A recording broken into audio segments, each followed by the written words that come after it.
ISKCON নামক এক সংগঠন, উগ্র সংগঠন, মুসলমানদের বিরুদ্ধে লেগে গেছে।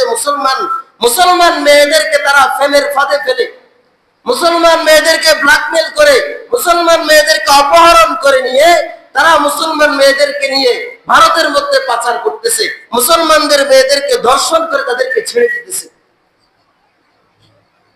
এজন্য এটার বিরুদ্ধে আমাদেরকে রুখে দাঁড়াইতে হবে, আমাদেরকে সোচ্চার হতে হবে, যেন আমার আর আপনার বোন, আমার আর আপনার মেয়ে, আমার আর আপনার মা কখনো এরকম বিষয়ের সম্মুখীন তারা যেন কখনো সম্মুখীন না হয়।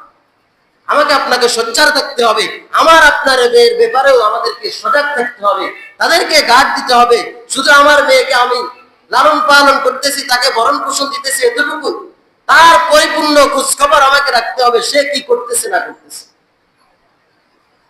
এজন্য আমাদের মুসলমানদেরকে সচেতন হওয়া দরকার, মুসলমান মেয়েদেরকেও সচেতন হওয়া দরকার।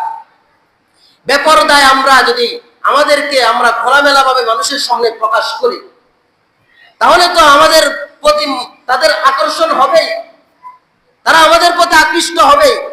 এজন্য কোন মুসলমানের মেয়ে যেন পর্দার বিধান না মেনে ইহুদি খ্রিস্টানদের, আজকে যারা নারীবাদী বলে শাহবাগের মধ্যে লাফাইতেছে, আজকে যা আমার বোন 3 দিন পর্যন্ত দর্শিত হলো, ওই নারীবাদী মহিলারা কোথায়? তারা তো আজকে আন্দোলনে নামলো না।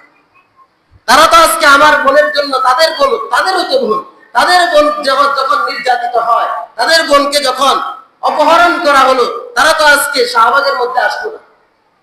আসলে তারা আপনার আমার যে স্বাধীনতা ইসলাম দিয়েছে, ওই স্বাধীনতাকে চায় না।